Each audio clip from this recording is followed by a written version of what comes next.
Pagi itu, langit di atas desa Cidadap terlihat gelap. Mendung menutupi seluruh cakrawala, menandakan bahwa hujan lebat akan segera turun. Di ujung desa, sebuah rumah tua berdiri tegak dengan atap yang sudah banyak berlubang dan dinding kayu yang tampak rapuh. Rumah itu adalah milik Mendiang Kuncoro, seorang ahli sejarah yang sudah lama meninggalkan sebuah warisan yang misterius. Buku catatan perjalanan yang konon berisi kisah perjalanan ke sebuah tempat yang tidak pernah diketahui oleh banyak orang. Alia, seorang jurnalis muda yang tengah melakukan riset untuk bukunya, mendengar tentang kisah Kuncoro dari seorang narasumber yang tidak ingin disebutkan namanya. Sang narasumber berkata bahwa Kuncoro pernah menulis tentang sebuah tempat misterius yang terletak di atas gunung yang dikenal dengan nama Parahyangan. Tempat itu dikatakan dihuni oleh roh-roh yang tak terduga, tempat yang hanya bisa ditemukan oleh mereka yang benar-benar mencarinya, dan tempat yang membawa petaka bagi siapa saja yang mencoba memasuki wilayahnya. Penasaran, Alia memutuskan untuk memulai perjalanannya ke desa Cidadap, tempat rumah Kuncoro berada. Dengan semangat yang tinggi, ia membawa segala peralatan untuk penulisan, termasuk kamera, buku catatan, dan perekam suara. Setibanya di desa, Alia disambut oleh angin dingin yang menggigit dan udara yang lembab. Sebagian besar warga desa tampak sibuk dengan aktivitas mereka, tetapi ada beberapa yang memandang Alia dengan tatapan curiga. Mungkin, mereka belum terbiasa dengan kedatangan orang luar. Alia pergi menuju rumah tua Kuncoro, yang kini hanya dihuni oleh kucing-kucing liar. Setelah menuruni jalan setapak yang berliku, ia sampai di pintu gerbang rumah yang sudah berkarat. Pintu itu terbuka perlahan dengan suara berderit, seakan-akan rumah itu menahan nafasnya, menunggu kedatangan seseorang. Rumah itu gelap, meskipun sinar matahari hampir tak mampu menembus tirai awan yang tebal. Alia mengeluarkan senter dari tasnya dan mulai menjelajahi ruang dalam rumah. Lantai kayu yang berderak di bawah kakinya membuat suasana semakin menegangkan. Ia melangkah lebih jauh ke ruang tamu, di mana sebuah meja kayu besar terlihat tertutup debu tebal. Di atas meja itu, terdapat sebuah buku yang tampaknya sangat tua, dengan sampul kulit yang sudah pudar. Alia mendekat dan membuka halaman pertama. Ada tulisan tangan Kuncoro yang menggambarkan perjalanan menuju Parahyangan. Alia merasa terhanyut oleh cerita itu. Deskripsi yang penuh dengan misteri dan keangkeran yang seolah menyebutkan bahwa Parahyangan bukanlah tempat untuk dikunjungi dengan niat biasa. Namun, saat ia hampir selesai membaca bagian pertama, suara pintu yang tertutup dengan keras memecah keheningan. Alia terlonjak, hampir menjatuhkan buku itu. Ketika ia menoleh ke belakang, tidak ada siapa-siapa. Hanya kucing yang melompat ke sudut ruangan, mengelus tubuhnya di dinding. Merasa tak tenang, Alia memutuskan untuk melanjutkan pencariannya ke tempat yang disebut dalam buku tersebut, Gunung Parahyangan. Tanpa ragu, ia mengemas barang-barangnya dan mencari informasi dari penduduk desa tentang bagaimana menuju gunung tersebut. Warga desa memberikan peringatan keras. Banyak yang berkata bahwa hanya mereka yang memiliki niat murni yang dapat mendaki gunung itu. Mereka juga mengingatkan bahwa ada banyak cerita orang yang hilang ketika mencoba mencapai puncak Parahyangan, namun Alia tetap teguh dengan tujuannya. Ia menyewa seorang pemandu lokal bernama Yuda, seorang pria parubaya yang tampak familiar dengan jalur-jalur di gunung tersebut. Yuda memperingatkan Alia bahwa banyak hal yang tidak bisa dijelaskan tentang Parahyangan. Seiring perjalanan mereka menuju kaki gunung, suasana semakin mencekam. Hutan semakin lebat, dan udara semakin dingin. Hari mulai gelap saat mereka sampai di sebuah tempat yang disebut sebagai Gerbang Parahyangan. Ini adalah titik awal pendakian, sebuah tempat yang menurut legenda adalah batas antara dunia manusia dan dunia roh. Yuda menatap Alia dengan mata penuh rasa khawatir, namun akhirnya ia mengangguk dan berkata, "Jika kamu merasa tidak nyaman, kita bisa kembali kapan saja." Alia, meskipun merasa ada sesuatu yang aneh, tetap melangkah maju. Dalam hatinya, ia tidak ingin kembali tanpa mengetahui lebih banyak. Apa yang sebenarnya tersembunyi di Parahyangan? Ia hanya bisa berharap bahwa jawaban atas misteri ini akan terungkap dengan cepat. Bagian pertama dari perjalanan ini berakhir dengan langkah pertama mereka memasuki hutan yang mengarah ke puncak Parahyangan. Sebuah perjalanan yang akan menguji keberanian dan keyakinan Alia, serta membawa mereka ke dalam teror yang belum pernah dibayangkan sebelumnya. Alia dan Yuda melangkah perlahan melewati gerbang Parahyangan, yang tampak seperti bagian dari dunia lain. Setelah mereka melewati gerbang itu, hutan di sekitar mereka terasa semakin gelap, meskipun senja belum benar-benar turun. Ranting pohon yang merambat menjalar seperti tangan yang siap merenggut. Suara langkah kaki mereka seakan diserap oleh tanah basah yang lembut, menyelimuti setiap suara yang keluar dari mulut mereka. Dulu, orang-orang yang lewat sini tidak pernah kembali, kata Yuda, suaranya serak, seperti berusaha menahan ketakutan yang sudah lama ia pendam. Alia hanya tersenyum tipis. Mereka pasti tidak tahu bagaimana cara melewati tempat ini dengan benar, jawabnya dengan percaya diri. Ia mengira cerita-cerita yang didengar dari penduduk desa hanya mitos belaka.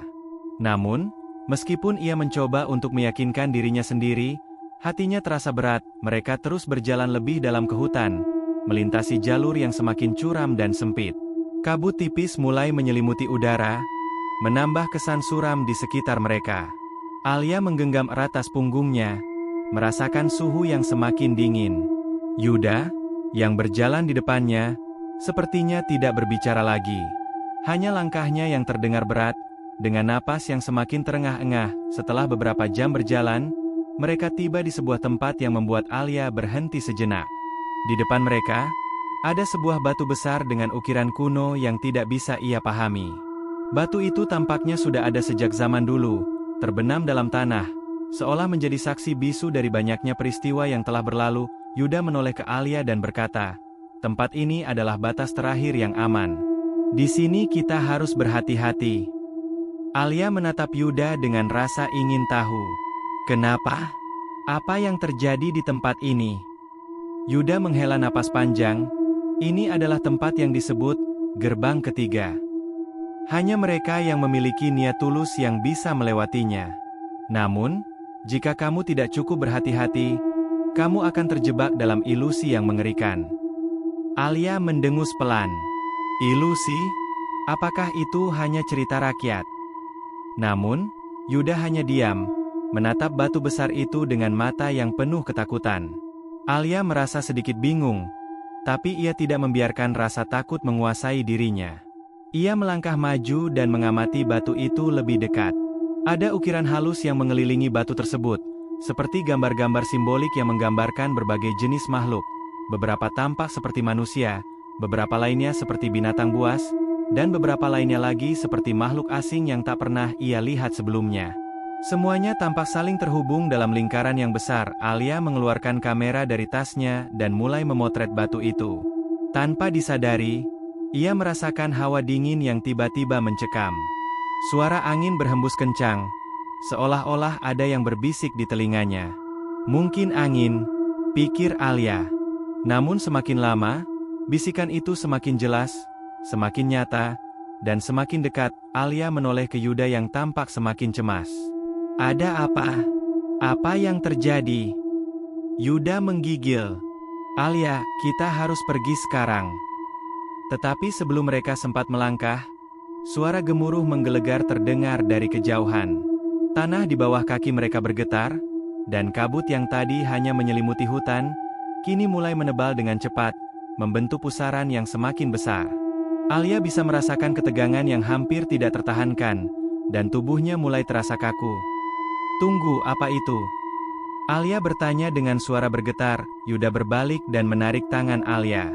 "Itu adalah suara dari parahyangan. Itu adalah tanda bahwa kamu sedang disasar." "Apa yang kamu maksud dengan disasar?" Alia bertanya, semakin bingung dan takut. Namun, sebelum Yuda sempat menjawab, kabut itu semakin tebal, dan dari dalam kabut, sosok-sosok gelap mulai muncul. Mereka berjalan perlahan, tubuh mereka hanya tampak sebagai bayangan samar yang bergerak menuju mereka. Dalam sekejap, kabut itu menyelimuti mereka, dan Alia merasa seolah-olah terjebak di dalam mimpi buruk yang tidak bisa ia kontrol. "Alia, dengar baik-baik," kata Yuda dengan suara bergetar. "Kamu harus percaya padaku. Kamu harus menutup mata dan tidak melihat apapun.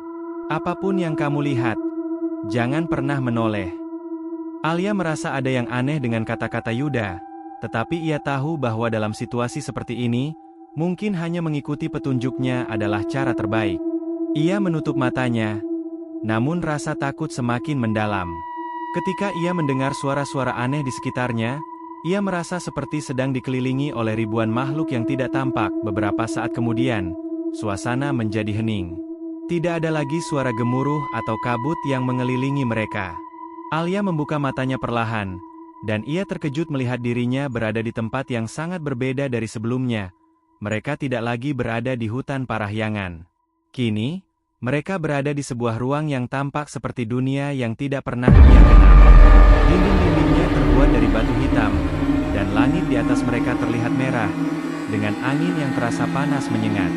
Di sekitar mereka, ada banyak sosok yang tampaknya terperangkap dalam waktu yang tidak bergerak. Wajah mereka tampak kosong, seolah-olah tidak memiliki jiwa. Hanya bayangan yang berkeliling. "Selamat datang di Parahyangan," kata Yuda. Suaranya berubah menjadi lebih tenang, tetapi penuh dengan kesedihan.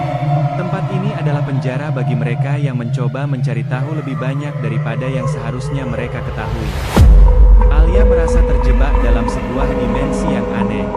Ia menatap sekelilingnya, mencoba mencari jalan keluar, tetapi semuanya tampak sama, terperangkap dalam kegelapan dan waktu yang membeku. Apa yang sebenarnya terjadi di Parahyangan? Dan apakah mereka masih bisa kembali ke dunia nyata? Bagian kedua ini menunjukkan perubahan nyata dalam perjalanan mereka, dengan mengungkapkan awal mula teror yang menunggu di Parahyangan. Jika kamu ingin melanjutkan cerita ini, beritahu aku, dan saya akan melanjutkan dengan bagian berikutnya. Alia terdiam sejenak, tidak percaya dengan apa yang baru saja ia alami. Pandangannya tertuju pada sosok-sosok yang bergerak dengan langkah lamban di sekelilingnya, makhluk yang seolah terperangkap dalam waktu yang tidak bergerak. Wajah mereka tampak kosong, tanpa ekspresi. Namun mata mereka terfokus pada Alia, memancarkan perasaan yang sulit dijelaskan. Rasa takut mulai merayapi dirinya, membuatnya terperangkap dalam kebingungannya sendiri. "Yuda, apa yang sebenarnya terjadi di sini?" tanya Alia dengan suara bergetar. Yuda hanya menggelengkan kepala dan berjalan perlahan. Matanya tampak kosong, seolah ada kenangan gelap yang terus menghantui dirinya. Ini adalah tempat yang hanya bisa dimasuki oleh mereka yang tidak tahu batasannya. Mereka yang terperangkap di sini tidak bisa kembali lagi, tidak bisa melarikan diri dari kenyataan. Alia memandang Yuda dengan penuh pertanyaan. "Apa maksudmu dengan mereka yang tidak tahu batasannya?" Yuda menatapnya dengan tatapan yang jauh, penuh dengan penyesalan. "Aku sudah terperangkap di sini bertahun-tahun, Alia. Aku dulu juga seorang pencari kebenaran. Aku datang ke Parahyangan dengan keyakinan yang sama seperti kamu, untuk mencari jawaban. Namun, aku tidak tahu bahwa di tempat ini, pencarian semacam itu akan berujung pada kebutaan akan kenyataan." "Apa yang terjadi dengan mereka yang terperangkap di sini?" tanya Alia, berusaha memahami lebih dalam. "Ketika kamu menginjakan kaki di Parahyangan," jawab Yuda pelan, "kamu akan melihat dunia yang terbalik, sebuah dunia di mana realitas dan ilusi bercampur. Kamu akan mendengar suara-suara yang berbisik di telinga, melihat bayangan yang tampaknya hidup. Namun semuanya hanyalah ilusi yang dibentuk oleh pikiranmu sendiri. Mereka yang terperangkap di sini, seperti kami, terus-menerus dibanjiri dengan bayangan dan kenangan yang tak bisa dihentikan." Alia merasakan tubuhnya semakin dingin, dan perasaan terperangkap semakin kuat. "Lalu, bagaimana cara keluar dari sini?" Yuda menatapnya dengan mata yang penuh keputusasaan. "Aku sudah mencari jalan keluar selama bertahun-tahun. Tapi di sini, kamu tidak bisa melarikan diri. Kamu akan terus berputar dalam lingkaran yang tak berujung, seperti aku." Alia merasa bingung, dan rasa takut mulai menyelimuti dirinya. Apakah ini adalah akhir dari pencariannya? Apakah dia benar-benar terperangkap dalam dunia yang tidak bisa dijelaskan? Tapi ada sesuatu dalam dirinya yang menolak untuk menyerah begitu saja. Dia harus menemukan jalan keluar. Apapun caranya, di sekeliling mereka, suasana terasa semakin tegak. Sosok-sosok yang tadi hanya bergerak perlahan kini mulai mendekat dengan tatapan yang semakin tajam. Mata mereka semakin mengerikan, seperti mata yang kosong namun syarat akan penderitaan. Alia bisa merasakan hawa dingin yang semakin kuat, dan dia merasa seolah-olah ada sesuatu yang menimbul mereka. "Jangan lihat mereka," kata Yuda dengan suara rendah. "Jika kamu menatap mata mereka, kamu akan mulai melihat bayangan-bayangan dari masa lalu. Kamu akan mulai merasakan apa yang mereka rasakan, dan itu akan membuatmu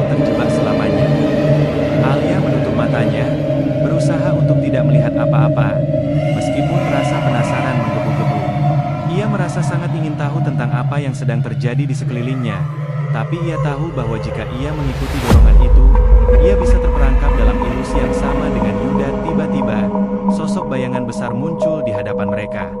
Sosok itu tinggi, dengan tubuh hitam yang tampak terbuat dari bayangan. Meskipun wajahnya tersembunyi di balik kabut, Alia bisa merasakan kekuatan yang menakutkan yang mengalir dari sosok tersebut. Siapa kamu?" tanya Alia dengan suara gemetar. Mencoba mengendalikan ketakutannya, sosok itu mengangkat tangannya, dan suara berat terdengar dari dalam bayangannya. "Aku adalah penjaga parahyangan. Tempat ini adalah ujian bagi mereka yang mencari kebenaran tanpa batas. Hanya mereka yang mampu menghadapi kenyataan tentang diri mereka yang dapat keluar dari sini. Mereka yang lemah akan terjebak selamanya dalam ilusi ini." Alia menggigit bibirnya. "Apa yang harus saya lakukan untuk keluar?" Penjaga itu menjawab, "Kamu harus menghadapi dirimu sendiri.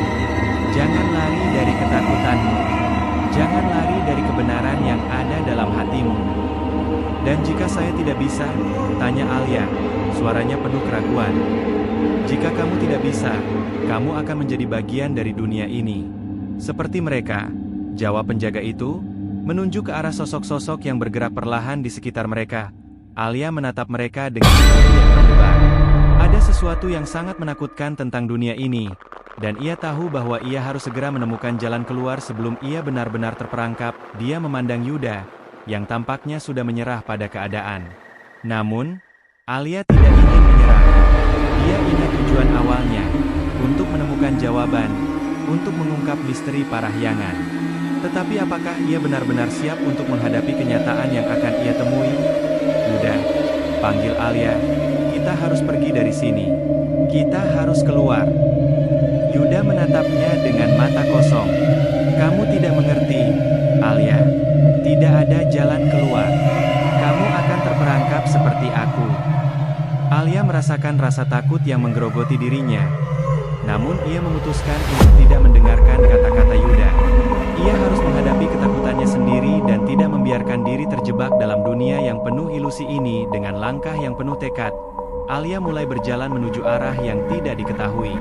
Di belakangnya, sosok penjaga parahyangan mengawasi dengan tatapan yang penuh arti. Alia tidak tahu apa yang akan terjadi, tetapi satu hal yang pasti, ia tidak akan menyerah begitu saja. Ia akan terus mencari jalan keluar, bahkan jika itu berarti menghadapi kenyataan yang lebih kelam dari yang ia bayangkan. Alia melangkah dengan penuh tekad. Meskipun rasa takut yang menggerogoti dirinya tidak bisa sepenuhnya ia hilangkan. Dunia yang ada di sekelilingnya terasa semakin terdistorsi. Warna-warna yang sebelumnya tampak alami kini bercampur dalam palet yang aneh, menciptakan atmosfer suram yang membuat perasaan semakin terperangkap dalam kebingungannya.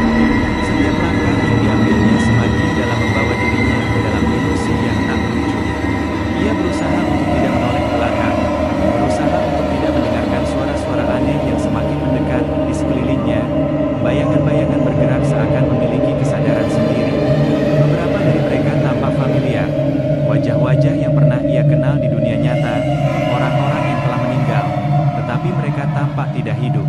Mereka hanya bergerak perlahan, terperangkap dalam rutinitas yang tidak pernah berakhir. Alia bisa mendengar suara-suara yang sangat jelas, suara yang berasal dari mulut mereka, namun semuanya terdistorsi, seperti percakapan dalam mimpi yang kabur dan sulit dipahami. Saat ia melangkah lebih jauh, Alia merasa bahwa dunia ini semakin memengaruhi pikirannya. Setiap kali ia menatap wajah-wajah itu, ia mulai melihat potongan-potongan kenangan yang ia lupakan. Gambar-gambar dari masa lalunya yang tersembunyi, kata-kata yang terlupakan, dan suara-suara yang mengusik hatinya. Ia melihat gambar ibunya yang tersenyum padanya, tetapi senyum itu perlahan berubah menjadi wajah yang cemas, kemudian menjadi wajah yang marah. Wajah itu seolah-olah menyalahkannya atas sesuatu yang tidak bisa ia ingat. "Jangan lihat mereka!" Yuda berteriak dari belakang, tetapi suara itu seolah-olah datang dari kejauhan, terhanyut dalam gunung angin yang tiba-tiba muncul. Namun, Alia merasa tidak bisa menahan dirinya. Wajah-wajah itu, kenangan yang telah lama hilang, terasa begitu nyata, seakan-akan ada pesan yang tersembunyi di baliknya. Ia terhenti di tengah jalan dan menatap salah satu wajah yang tampaknya familiar. Itu adalah wajah ayahnya, seorang pria yang tampak penuh penyesalan, dan matanya yang sebelumnya hangat kini kosong. Seolah berisi kebingungannya sendiri, Alia ingin memanggilnya, ingin bertanya mengapa ayahnya meninggalkan mereka begitu saja, tetapi kata-kata itu terjebak di tenggorokannya. Ia merasa ada kekuatan yang menariknya semakin dalam ke dalam ilusi, membuatnya semakin sulit untuk memisahkan kenyataan dan fantasi. Alia. Suara ayahnya terdengar begitu nyata, tetapi kata-katanya tidak bisa dipahami. Alia, kamu harus memilih. Mata Alia terbuka lebar. Memilih apa? Tetapi ayahnya tidak menjawab. Wajahnya mulai kabur dan kemudian menghilang, tergantikan oleh bayangan lain yang muncul di tempatnya. Bayangan itu adalah sosok wanita yang tampak jauh lebih muda. Itu adalah dirinya sendiri, namun dalam versi lebih muda, ceria, tanpa beban. Alia merasa terperangkap dalam lingkaran ini, antara kenangan yang membebani dan gambaran diri yang ia inginkan. Diri yang berharapan dan tanpa rasa takut, sosok itu berbicara. Mengapa kamu terus mencari jawaban? Apakah kamu rasa jawaban itu akan mengembalikan segalanya seperti dulu? Alia terkejut mendengar kata-kata itu. Sosok itu tampak sangat mirip dengannya, dan kata-katanya seperti serpihan-serpihan kebenaran yang tak ingin ia dengar. Apa maksudmu? Alia berusaha melawan perasaan bingung yang semakin menghimpit. Sekarang kamu tahu, jawab sosok itu dengan senyum yang tidak bisa dikenali. Jawaban itu tidak akan pernah membuatmu merasa lengkap. Kamu terperangkap, Alia. Kamu menciptakan ilusi ini sendiri. Alia merasakan tubuhnya semakin lemah, seperti ada sesuatu yang mencengkeram jiwa dan membuatnya terperangkap dalam lingkaran setan. Tidak ada jalan keluar. Setiap jalan yang ia coba tembus hanya mengarah kembali ke tempat yang sama. Pikirannya semakin kacau, antara kenyataan dan ilusi yang saling bertarung. Ia berusaha berlari, mencoba melawan bayangan dirinya yang menghalangi setiap langkahnya. Tetapi semakin ia berlari, semakin ia merasa terperangkap di tengah kepanikan itu. Suara penjaga parahyangan terdengar kembali, memecah keheningan yang semakin mencekam. Kamu tidak bisa lari, Alia. Suara itu datang dengan tegas, penuh kekuatan. Kamu harus berhenti berlari dari dirimu sendiri. Alia berbalik dengan cepat, melihat sosok penjaga yang muncul di hadapannya. Sosok itu tampak lebih nyata dari sebelumnya, seolah ia adalah bagian dari dunia ini yang tidak bisa ia hindari. Kenapa aku terperangkap di sini? Tanya Alia dengan suara penuh kebingungan. Penjaga itu mengangkat tangannya, dan bayangan-bayangan yang ada di sekitar mereka mulai bergerak, seakan menari mengikuti irama yang tidak bisa dipahami. Parahyangan bukan hanya sekadar tempat, Alia. Ini adalah cerminan dari pikiran dan jiwa setiap orang yang datang. Kamu mencari jawaban di luar dirimu, tetapi kamu tidak sadar bahwa jawaban itu ada di dalam dirimu sendiri. Kamu yang menciptakan ilusi ini. Alia merasakan dadanya sesak. Ia ingin berteriak, ingin memprotes, tetapi kata-kata itu semakin menghancurkan keyakinannya. Ia mulai merasa bahwa pencariannya selama ini mungkin sia-sia. Apa yang sebenarnya ia cari? Dan apakah ia benar-benar siap untuk menerima kebenaran yang ada di dalam dirinya sendiri? Penjaga parahyangan melangkah mendekat, dan kali ini ia berbicara dengan lembut. Sekarang, kamu harus memilih. Kembalilah ke dunia nyata, atau terperangkap di sini selamanya. Tetapi ingat, apapun yang kamu pilih, kamu tidak akan pernah sama lagi. Alia menatap penjaga itu dengan tatapan kosong, terombang-ambing di antara dua dunia yang tidak lagi bisa ia bedakan. Di depan matanya, semuanya terasa semakin kabur, dan ia merasa seperti berada di persimpangan yang tak terhindarkan, pilihan yang harus diambil. Meskipun ia belum siap untuk menghadapi konsekuensinya, namun, di tengah kebingungannya, ada satu hal yang jelas dalam benaknya. Jika ia tidak memilih untuk melawan, jika ia tidak menemukan jalan keluar, maka ia akan terperangkap dalam parahyangan, terjebak selamanya dalam ilusi yang ia ciptakan sendiri. Alia berdiri di tempat itu, kebingungannya semakin dalam saat ia menatap penjaga parahyangan yang berdiri di depannya. Suasana sekitar terasa semakin menekan, seakan seluruh dunia parahyangan menunggu jawabannya. Di sekelilingnya, bayangan-bayangan itu berputar, dan dunia yang semula tampak jelas kini berubah menjadi hiasan kabur yang mengelilingi dirinya. Semua yang ia dengar, semua yang ia lihat, bahkan perasaannya, Semuanya terasa semakin tak terjangkau. Sebuah dunia yang seakan tak mungkin bisa dipahami oleh siapapun. Penjaga Parahyangan berdiri di hadapannya dengan tatapan yang tidak bisa diungkapkan. "Kamu tidak bisa menghindar dari pilihan ini," katanya dengan suara yang bertenaga, tetapi penuh dengan kebijaksanaan yang seolah datang dari dunia yang jauh lebih tua. "Kamu harus memilih. Kembalilah ke dunia nyata, atau biarkan dirimu terperangkap di sini." Alia merasa dadanya sesak. Dunia ini, Parahyangan, adalah tempat yang tidak pernah ia bayangkan. Di dalamnya, ilusi dan kenyataan saling bertabrakan, mengikis batasan antara yang nyata dan yang tidak. Setiap kenangan yang ia coba hindari, setiap rasa takut yang ia coba sembunyikan, kini muncul di hadapannya dengan cara yang lebih nyata dan lebih mengerikan. Di dunia ini, Alia tidak bisa lagi bersembunyi dari dirinya sendiri. Alia menundukkan kepalanya. Dia merasa lelah. Perjalanan panjang yang dimulai dengan keinginan untuk mencari jawaban, kini membawa dia ke persimpangan yang tidak bisa ia hindari. Dunia ini, yang seharusnya hanya sebuah pencarian, telah berubah menjadi sebuah penjara yang tidak pernah ia harapkan. Namun, di tengah kebingungannya, ada satu hal yang mulai ia sadari, ia harus berhadapan dengan dirinya sendiri. "Jika aku tidak kembali," Alia mulai berbicara, suaranya bergetar. "Jika aku memilih untuk tetap di sini, apakah aku akan hilang selamanya? Apakah aku akan menjadi seperti mereka?" Ia menatap bayangan-bayangan di sekitar mereka, yang perlahan bergerak dengan langkah-langkah yang semakin lambat, seolah-olah kehilangan arti dan tujuan. Penjaga itu mengangguk pelan. Tidak ada yang bisa kembali ke dunia yang sama setelah mereka memilih. "Waktu yang kamu kenal akan berhenti.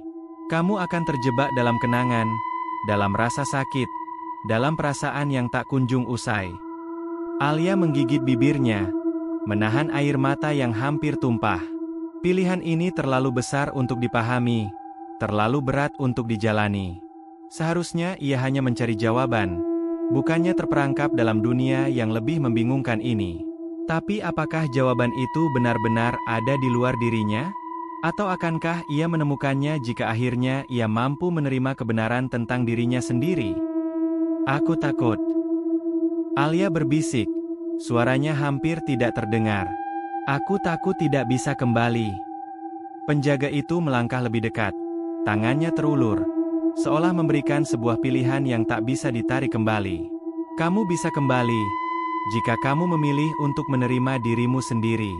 Jika kamu bisa melepaskan semua yang telah mengikatmu, takut, penyesalan, kemarahan, maka kamu akan tahu jalan keluar. Tapi jika kamu terus berlari dari dirimu, kamu akan tetap terperangkap di sini." Alia terdiam, merenung. Ia mulai menyadari bahwa selama ini ia telah menghindari dirinya sendiri. Ia lari dari kenyataan yang selama ini menguasainya, rasa kehilangan ayahnya yang terlalu cepat, ketakutan akan kegagalannya dalam mencapai tujuannya, dan rasa penyesalan karena tidak bisa menjadi orang yang lebih baik dalam hidupnya. Semua ketakutan itu kini datang menghadangnya. Dunia Parahyangan adalah cerminan dari rasa takut itu. Semua hal yang selama ini ia hindari kini menjadi kenyataan yang tak bisa ia hindari lagi. Tiba-tiba, wajah-wajah yang pernah ia lihat sebelumnya muncul kembali. Wajah ayahnya, wajah ibunya, wajahnya sendiri yang lebih muda. Mereka berbicara padanya, meminta penjelasan, meminta maaf, dan meminta dirinya untuk memaafkan. Alia merasakan hatinya dihimpit oleh rasa bersalah yang selama ini ia pendam. Ia telah berlari dari masa lalunya, mengabaikan perasaan-perasaan yang tidak bisa ia ungkapkan. Sekarang, saat semuanya muncul di hadapannya, ia merasa bahwa itu adalah waktunya untuk berhenti lari. "Kenapa kamu tidak pernah mau mendengarku, Alia?" Suara ayahnya terdengar begitu nyata, mengisi setiap sudut Parahyangan. "Aku tidak ingin kamu hidup dalam bayanganmu sendiri. Kamu harus melepaskan masa lalu yang membelenggumu." Alia menunduk, mencoba menahan air mata. Untuk pertama kalinya, ia merasa ada kedamaian yang datang setelah begitu lama terbebani oleh rasa bersalah dan penyesalan. Ia menyadari bahwa ia tidak akan bisa maju jika terus membawa beban masa lalu yang berat. Di sini, di dunia ini, ia harus menerima kenyataan tentang dirinya, tentang segala sesuatu yang telah ia lakukan, tentang segala kesalahan yang ia buat, dan tentang rasa takut yang selalu ia hindari. Alia mengangkat wajahnya, menatap penjaga itu dengan tegas. Aku memilih untuk menerima diriku sendiri, katanya dengan suara yang penuh tekad. Aku memilih untuk melepaskan masa laluku dan melangkah maju. Penjaga itu tersenyum, seolah lega mendengar jawaban Alia. Maka, kamu telah membuat pilihanmu, katanya, dan tiba-tiba dunia di sekitar Alia mulai berubah.